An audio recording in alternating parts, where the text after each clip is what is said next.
दुनिया भर के इतिहास के पन्ने पलटे जाएं तो हमें कई तानाशाहों के बारे में पता चलेगा। इन सब में ईदी अमीन का नाम भी शामिल था, जो अपनी क्रूरता और सनकीपन के लिए जाना गया। उसे इंसानियत का दुश्मन, हैवान, राक्षस और न जाने क्या क्या कहा जाता था। नमस्कार दोस्तों, मैं राकेश। आज की वीडियो में हम बात करते हैं युगांडा के क्रूर तानाशाह ईदी अमीन के बारे में और कुछ अनछुए पहलुओं को टटोलते हैं, तो इस वीडियो को अंत तक जरूर देखें। ईदी अमीन के बारे में जब किताबों में लिखा गया तो उन किस्सों ने सभी को दंग कर दिया। उन सारी बातों के बाद युगांडा के इस तानाशाह को लोगों ने अलग अलग नाम दिए। इसके अलावा उस पर अपने ही देश के लाखों लोगों के कत्ल का इल्जाम भी लगा। देश में तख्ता पलटकर खुद को युगांडा का राष्ट्रपति घोषित कर देने वाले ईदी अमीन का जन्म कोबको में हुआ था। बचपन तंग गुजरा और मां ने ही पालन पोषण किया। छोटी उम्र में उग्र स्वभाव वाला अमीन जब बड़ा हुआ तो मुक्केबाजी करने लगा और आगे चलकर हैबिटेट चैंपियन बना। फिर साल 1945 से 1946 के आसपास वह सेना में शामिल हो गया और वह तेज तर्रार होने के कारण अधिकारियों की नज़र में चढ़ गया।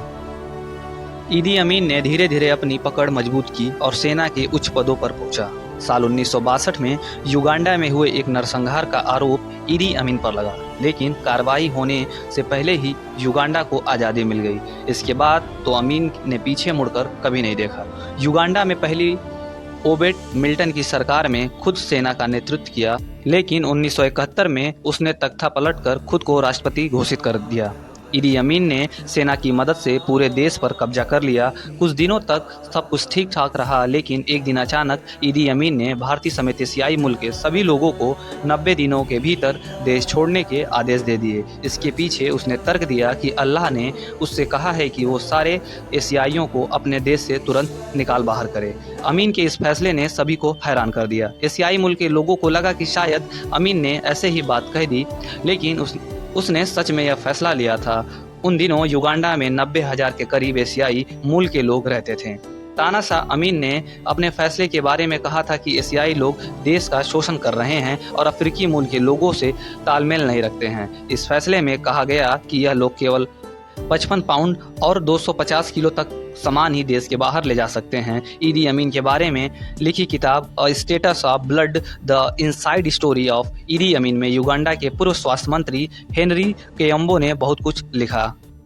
हेनरी कयम्बो ने बताया कि अमीन ने अपने दुश्मनों को न केवल मारा बल्कि शवों के साथ भी बर्बरता की। इन शवों में शरीर के कई हिस्से जैसे गुर्दे, लीवर, होठ, नाक और गुप्तांग गायब होते थे। इसी किताब में उन्होंने इस बात का भी जिक्र किया कि अमीन ने साल 1975 में कई बार बैठकों में सेगी बगाड़ते हुए कहा कि उसने इंसानों का मांस खाया है। वहीं अमीन के नौकर ने भी बाद में खुलासा किया उसने घर के फ्रिज में कटा हुआ सिर देखा था। ईदी अमीन के ऊपर अपने ही देश के लाखों लोगों के कत्ल का इल्जाम भी लगा। अमीन के शासनकाल के बाद युगांडा में कई जगहों पर ढेर सारी सामूहिक कब्रें पाई गईं। ईदी अमीन बहुविवाह में यकीन रखता था और उसने कम से कम 6 महिलाओं से शादी की थी, जिससे 3 को उसने तलाक दे दिया था। अमीन के कितने बच्चे थे इसके बारे में ठीक ठाक किसी को पता नहीं, लेकिन अधिकांश का कहना है कि उसके 30 से 45 बच्चे थे। 1979 में जब तंजानिया और ईदी अमीन की विरोधी सेना ने हाथ मिला लिया, तब यह भागकर सऊदी अरब चला गया। वहीं पर साल 2003 में इस खूंखार तानाशाह की मौत हो गई थी। इस वीडियो में हमने बात की युगांडा के क्रूर तानाशाह ईदी अमीन के बारे में, और नेक्स्ट वीडियो में हम बात करते हैं किसी और अन्य तानाशाह के बारे में। अगर ये वीडियो अच्छी लगे तो लाइक, कमेंट, सब्सक्राइब जरूर करें। धन्यवाद।